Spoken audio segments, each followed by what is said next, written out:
Okay. I'm starting. Hi guys, Jackie M here. Hope my audio is okay. Let me know if you've got any trouble hearing me. For those of you who don't know me, my name is Jackie M, and I'm a Malaysian born and raised and Sydney, Australia based Southeast Asian street food specialist. I used to own a Malaysian restaurant here in Sydney, Australia. Gave it up to look after my son Noah, who you may just barely see on the side of this screen here. And he's got Down syndrome, and he's going to keep me company today. Fingers crossed everything goes well. But today is going to be my final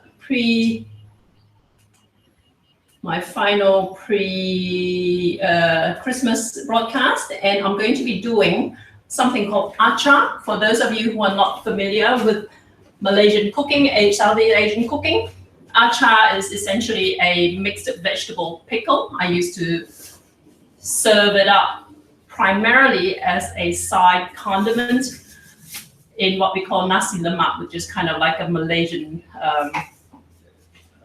what we call Malaysia's national dish, of coconut rice and some sambal and some curry and that sort of stuff. So achar is usually comprised of cabbage, cucumber, carrots, and also snake beans. I didn't get any snake beans because they're a little bit expensive.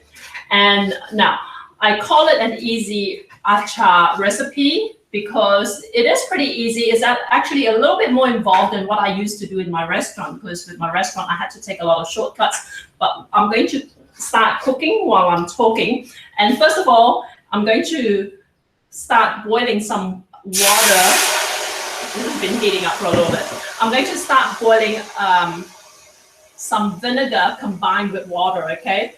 You want a fair bit of vinegar, and this is how we're going to pickle the vegetables. You want probably a 5:1 ratio of vinegar to water, and I'm going to bring this to the boil.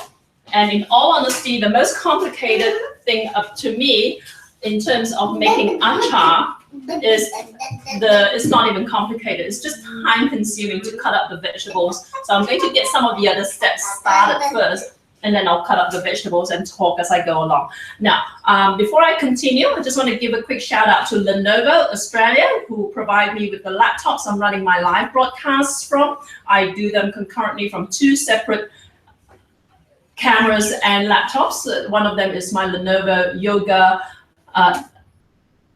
ThinkPad X1 Yoga, and the other one is my IdeaPad Y700, which is a gaming laptop, right? And also Rode Australia supplies me with the microphones I use in these broadcasts, and Sunbeam Appliances supply me with the appliances I use for my cooking. And today I'm using a Sunbeam steamer / tabletop saucepan pot, right? Okay, now we want to cut up the vegetables. We're going to pickle them, and also we're going to add to that what we call the rempah, right, in Malaysian. And it means basically the spice paste, and the spice paste is really quite easy to make. And these are the 2 core ingredients that I'm going to be using. I'm just going to come up close and show it to you. See if you guys recognize what these are. Right, okay. And this one here. So the first one is turmeric, and this one is galangal. Don't stress out if you can't get either of these fresh. When I used to have my restaurant, I used to use the powdered version of both, right? And in fact, if you can't get powdered galangal, powdered turmeric you should be able to find very, very easily, even in Western supermarkets, right? But if you can't find powdered galangal, or fresh galangal for that matter, you can use ginger, but use probably about 1/3 of the amount that you would otherwise need with galangal, right? Now I'm going to first of all process these I'm going to use my Thermomix today. And so what I want to do is basically process the galangal and the turmeric. I'm not going to use too much of either.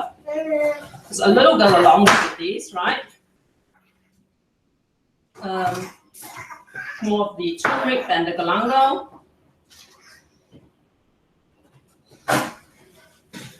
So I'm throwing these into my Thermomix, and of course you can do this in theory in a food processor, but keep in mind a thermocook, which I have over here, and a Thermomix, they both function very similarly. Just give me a second, I'm going to grab something.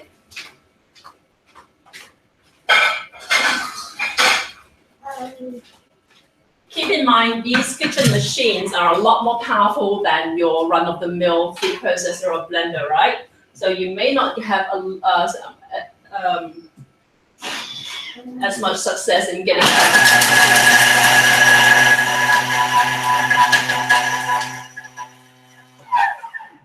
you may have to work this a lot harder in your regular blender or food processor, but this is what I've got now, right? You can see it.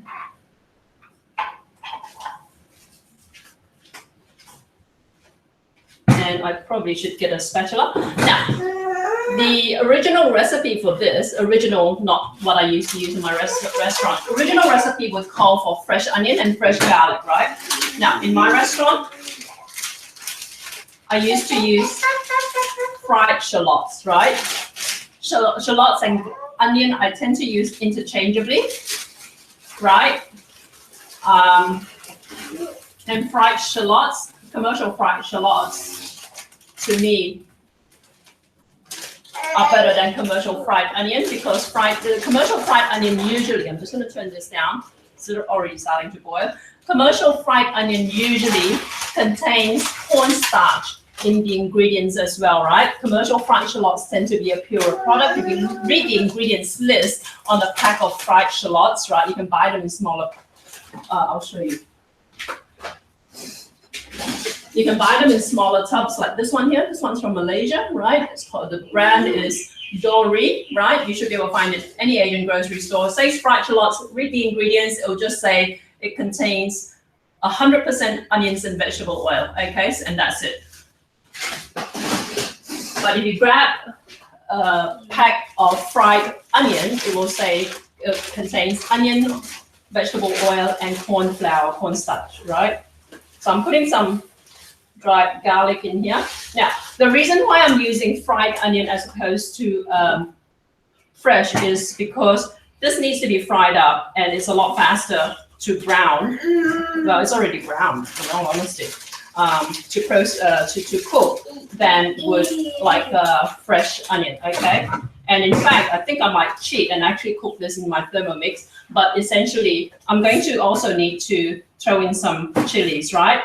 And you can, I actually, in my restaurant, I used to use dry chili powder, okay? So you can do that. I just happen to have some fresh chilies lying around, so I'm just gonna cut them up and throw them in. And the chilies give it the, obviously apart from the spiciness, it gives you that little red hue. So it's an aesthetic thing. And the turmeric also gives it a nice yellow hue, which is really one of the core features of Achar, okay? So let's process this, and I'm just going to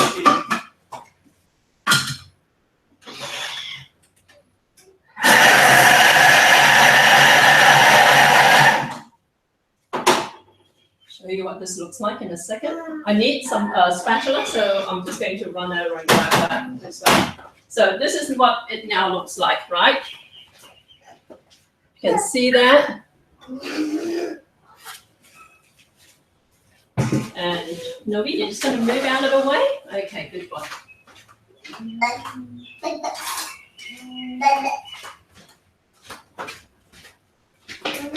Okay, I'm just going to push this down, right? And I'm going to add some oil to this, and I'm going to cook this in the Thermomix. And the reason why I'm doing it in the Thermomix is that I'm using, you know, I don't want to overload my circuits over here because I'm using this pot that's connected to the power source as well. Okay, so some oil in there. So let's cook this.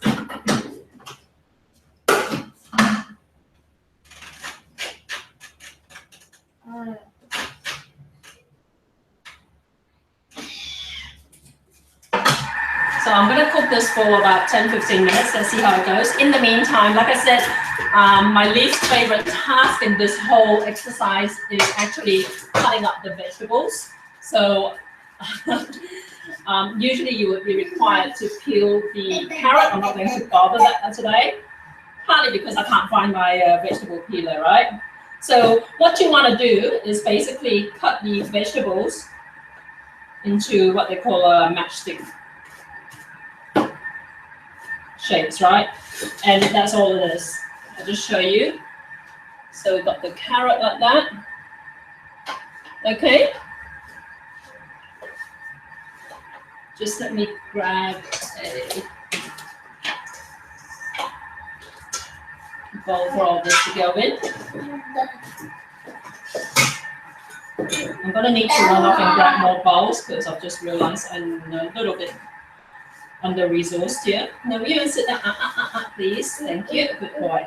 If you've got any questions at all, hit me up. If you're watching this on YouTube, keep in mind my YouTube channel, youtube.com/JackieM, JACKIEM, contains over 240 Asian cooking videos. And over the last couple of years, I've pretty much covered just about anything you want to know about Asian cooking.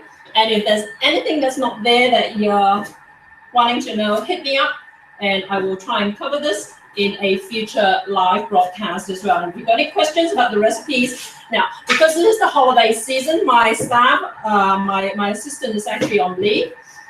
So I'm going to get her to update my website with all the recipes. So if you're watching this on YouTube, I'll put the ingredients list in the YouTube video description within the next 24 hours, but the full recipe will be at my website as pretty much all the broadcasts that I ever do, right? So my website is jackiem.com.au, JACKIEM.com.au. Go and check it out, sign up, subscribe to my mailing list, because you will get a weekly list of recipes from me. And not only that, I'm actually, because one of the biggest, I think, frustrations with people dealing with Asian cooking is understanding Asian ingredients, right?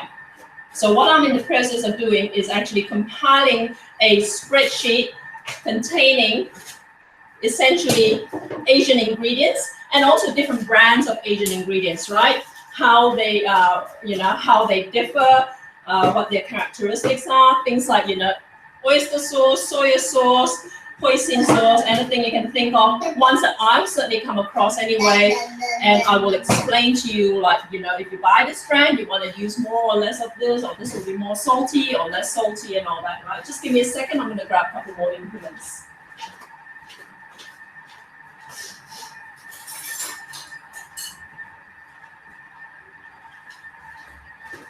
Sweetie.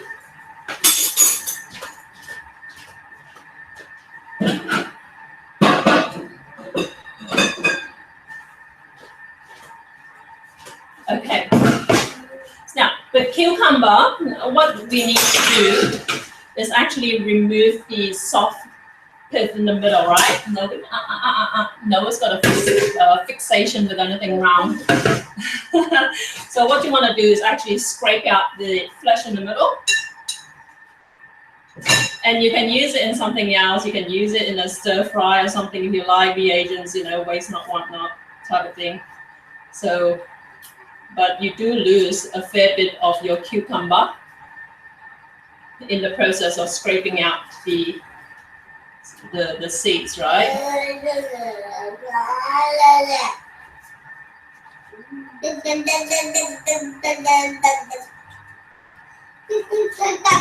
And for those of you who are struggling to figure out what to bring for your family Christmas, this is one thing that you could think about bringing, right? Because salads or pickles, everybody eats salads and pickles. So this is something you can contribute to your family. To your family Christmas dinner, or lunch for that matter. It's lunch in Australia. I don't know what it is other parts of the world. So scrape this out. Like I said, another ingredient we would usually use would be snake beans, but they were a little expensive, so I decided to leave it out. They cost about $12 a kilo, whereas the rest of the ingredients I'm using today, basically, I bought them on sale. Each packet of everything I'm using today cost me $1 at my local greengrocer. If you're in Australia, make sure you go and check out your local greengrocer for special deals on vegetables. And also, I just love exploring what's available at my local greengrocer because they usually have things that are a little bit, off the beaten track in terms of what you would expect to find, right? So your local greengrocer is usually a little bit ahead of the curve in terms of what's available. Okay, so what you want to do, again, cut them the same shape and size as the carrots. You're going to have to boil these separate to the carrots because cucumbers are a lot softer than carrots are, right? I hate doing this because to me it's so time consuming. I haven't yet found a kitchen appliance that does this for me, so all of you inventors out there, take note.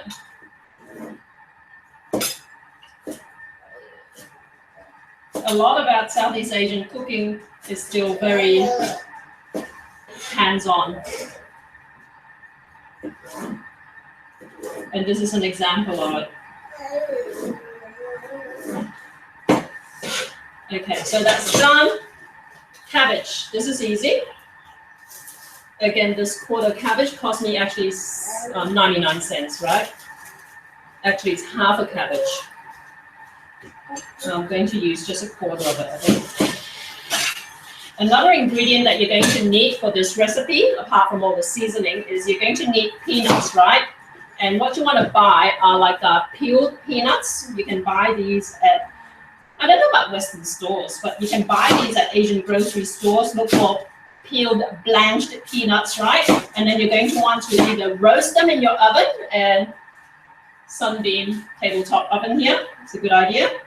Or you can actually pan fry it, or you can just deep fry it, which is how I used to do it at my restaurant. Okay, let's crank this up because we're ready to boil these. And I'm going to put some of these out of the way. So don't forget what's in here so far: chili, onion, garlic, turmeric, and galangal, right? And oil to fry it.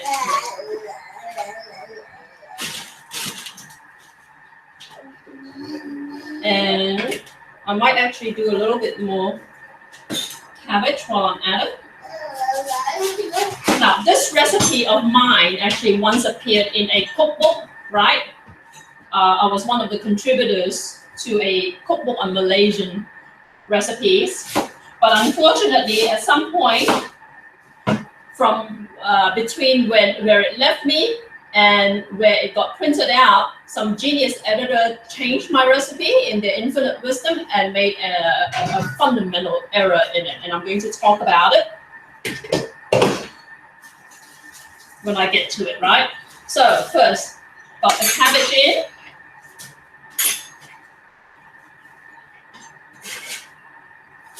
Right? Mix it up.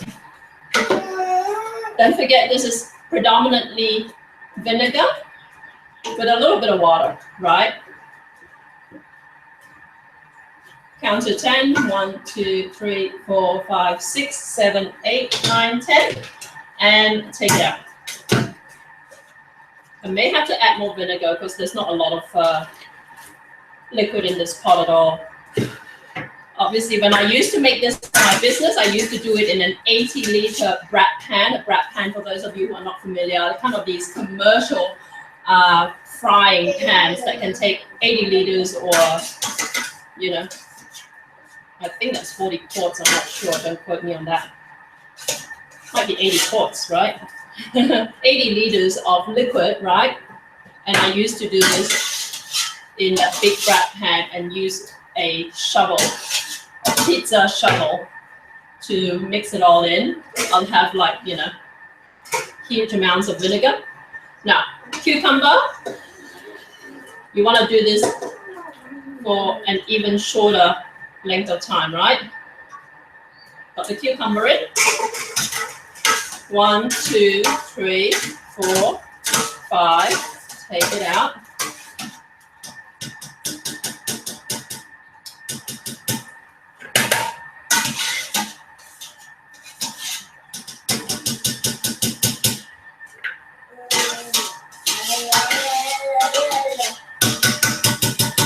And finally, the carrots. Now, you're going to find with this particular mixture that at some point it's going to produce more liquid, right?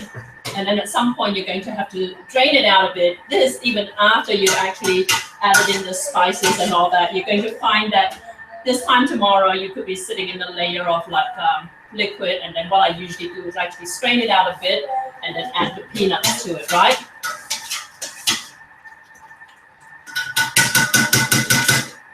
So carrots, in they go. You really don't want to boil these too long, right? You want them to be very crunchy.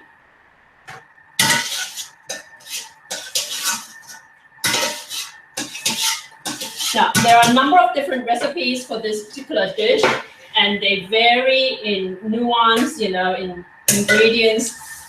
This particular one, I actually put some shrimp paste in it, but there are other vegetarian ones. You can leave the shrimp paste one out, and that will make it a vegetarian dish. But I'm going to grab my shrimp paste.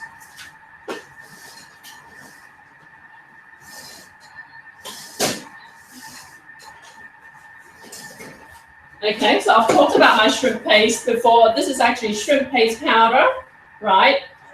And this is ready to use. I'm just going to sprinkle this straight in there. Like I said, you can leave it out. Shrimp paste is made from fermented shrimp, basically. And in Malaysia, it's called belacan. In Indonesia, it's called terasi.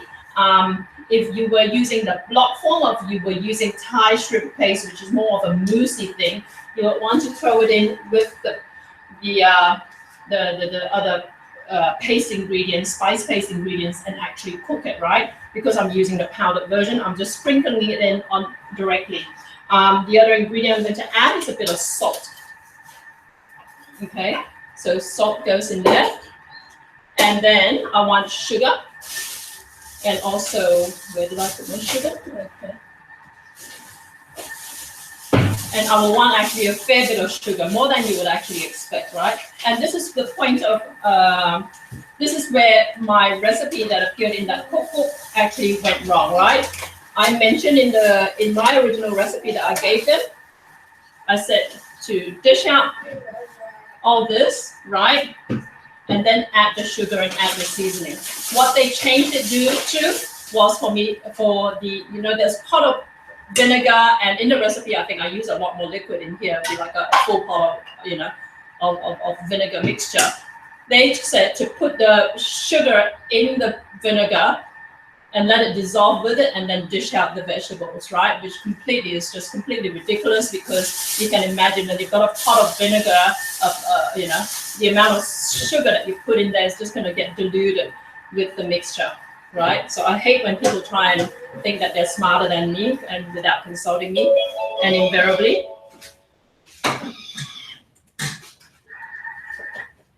they tend to be so-called experts who think that they're food writers, right? So this is mixed in. So far, I've got sugar, vinegar, belacan. Like I said, you can leave the belacan out. Let's see how this looks. Okay, so I've got this is the spice paste after frying for about 13 minutes, right? And the oil has separated, so it looks fine. I can use it as is, right? Okay, I'm just gonna pour this in. Of course, if you don't have a thermal cook or a thermal mix, you can actually just pan fry this in a frying pan. Sweetie, gentle. You can pan fry this, right? Until the oil separates, and you get the same result. So I don't know if I'm going to use all of this because I don't have that much vegetable in here. Okay, I'm going to mix this up and see how it turns out, and then aside. Now, peanuts, like I said, your roasted peanuts, I've got some left over here from my last, whatever it was I used them for. And I'm just going to process them. And this time I'm going to use my thermocol. And of course, you can just process your peanuts in your regular food processor. But like I've mentioned many times, the thermocol, thermomix basically do a multitude of different tasks, and that includes like food processing.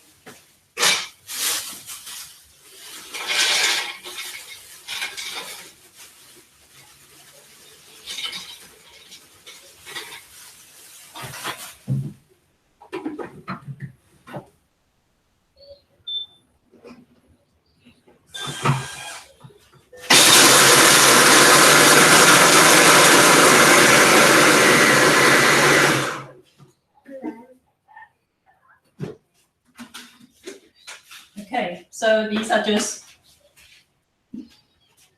processed roasted peanuts, right? Okay.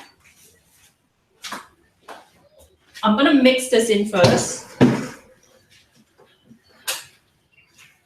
I hope you can see this. And I'm going to adjust the flavors. You can see the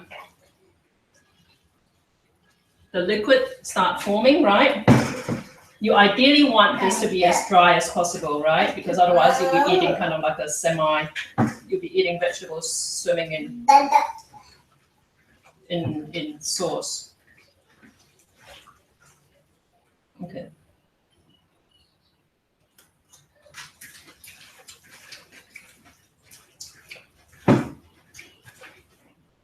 Okay, flavor is fine. I'm going to save this for my next batch, right? So that's the beauty of making these kinds of spice paste. You can stick them in a jar, in a tub, keep them in your fridge or freezer, and use them next time. So peanuts, toss it in. And one final ingredient, it shows up in some recipes, not in others. I do use it, and these are toasted sesame seeds, okay?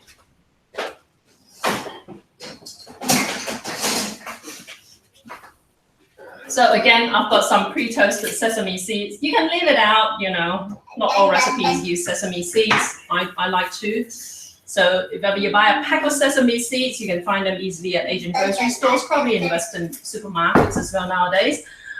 You just want to dry roast it, right? Just pan fry it on a pan, and then don't have to add any oil, nothing.